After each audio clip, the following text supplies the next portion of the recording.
Would you like to live now? Younger? I don't know, because I've had a happy life, really. Mine's been a nice life.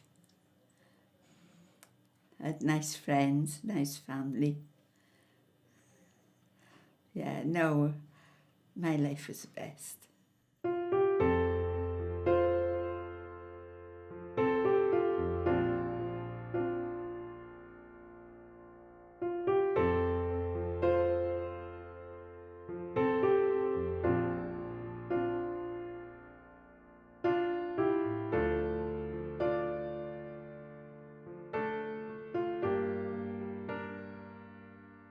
Oh yes, the first time I heard of gay people, I was in my 20s, and that was the first time I'd heard of them. Apparently what had happened, some people had been caught in the act by the police. It was awful, I think, for them and their families. Yeah, it was a pity, really, because they've got a right to live their own way.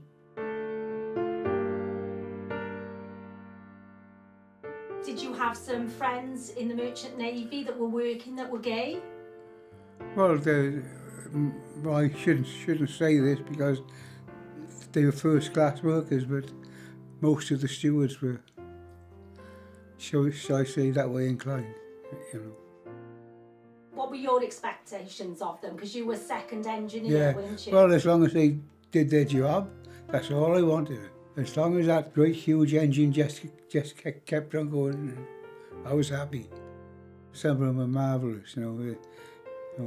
You could give them a job to do. You didn't have to stand over them. I say to the boys, can you give the actual piston a rub over? I felt ashamed when we were putting the piston back on. It shone like glass, you know. What they did off watch, no concern of mine. We had no bother with them. Was it a problem to anyone? Was there any No. discrimination or? No. Were there any places that they couldn't get off at shore? Because some countries, it's illegal, isn't it? I believe so, but come on, let's be fair, they didn't exactly go ashore with a sign on their head saying, I'm gay, do they, you know.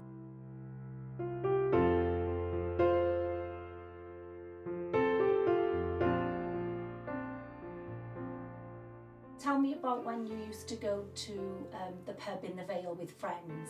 There was a very charming barman there. He was a gentleman, a very special person.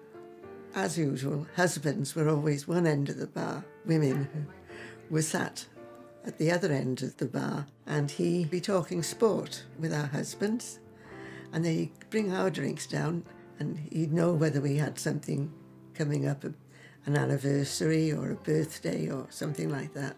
He would tell us then about the stores in Cardiff and where he'd seen dresses that he thought would suit us all. And we go marching off to these stores, and inevitably he would be right with what he had said would suit all of us. So the barman was back in the late 60s, early 70s, and nobody thought there was anything strange about him.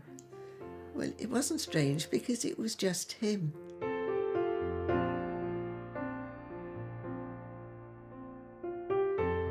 My sister had a pub up in Crickhowell, and there were two there. They were the nicest boys you could ever meet. And we used to go to the Red House in Ferry Road in Cardiff, and there was two there. We arranged for them to come, and they cooked a Christmas dinner, you know, for us. And then eventually they bought a pub. So the next Christmas we hired a bus and we went up there to them. And they put on a wonderful spread for us in their upstairs lounge, which it should have been open, but they'd kept it shut for us. Honestly, I can't fault them. So you became good friends? Yeah. Oh, yes. Unfortunately, one of those died very young, because the other was devastated.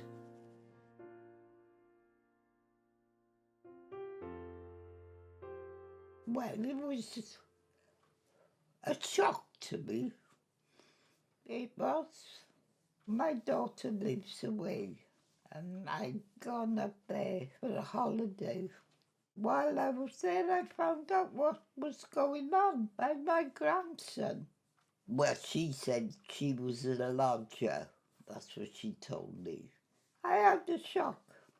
I went back up and I noticed then what was going on. But Sharon, she was a wonderful girl. She really was. In fact, I adopted her as my daughter. She was over the moon because she lost her mother. Her mother died with cancer. You couldn't help falling in love with Sharon. You just couldn't help it. She was absolutely wonderful and understandable. I always called her Shaz. I did. Well, it lasted 10 years. And then my daughter found John, that's her husband now. And she left Sharon. And that girl broke her heart. And so did I. I mean, she was gay. So was my daughter. And I got nothing at all against gay people. I haven't. I think they're wonderful. And let people live as they want to. That came right from the heart, that did. It did. Beautiful. I could sit down and cry. I know. I mean, I could.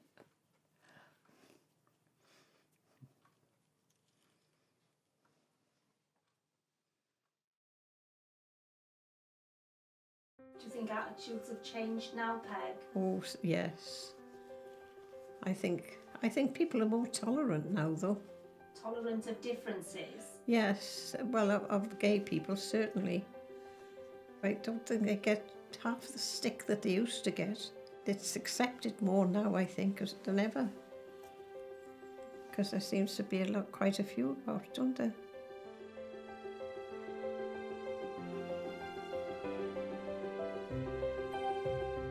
Do you think it's hard to change people's attitudes, or do you think it's got easier?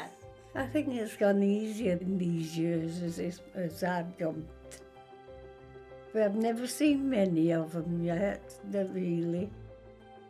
People are more open.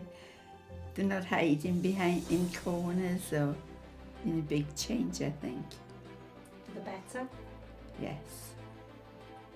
It's a better life, I think, today. Better attitude. What do you think made the change then?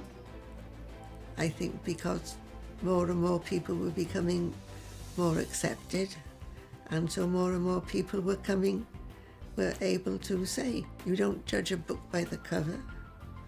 Why should you judge a person on the fact that they don't love the opposite sex? At the end of the day, it's as God made us all. You either accept it or you don't. I had my share of ups and downs, but I've got through them. But I'm still here. Do you think you've lived life to the full? I have, I think so. Yeah, I've enjoyed it. And as you know, I like my little tot of brandy. We're not all the same, are we? We're all different. You've got different colour hair. So live and let live is my motto.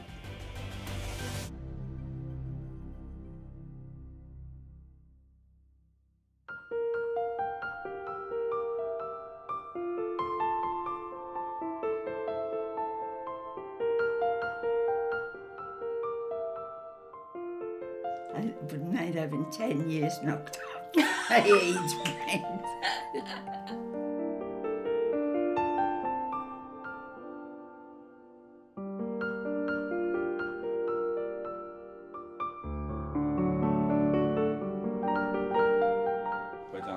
Thank you. Thank you very Well much. done, Thank you Anne. again. Thank you, Anne.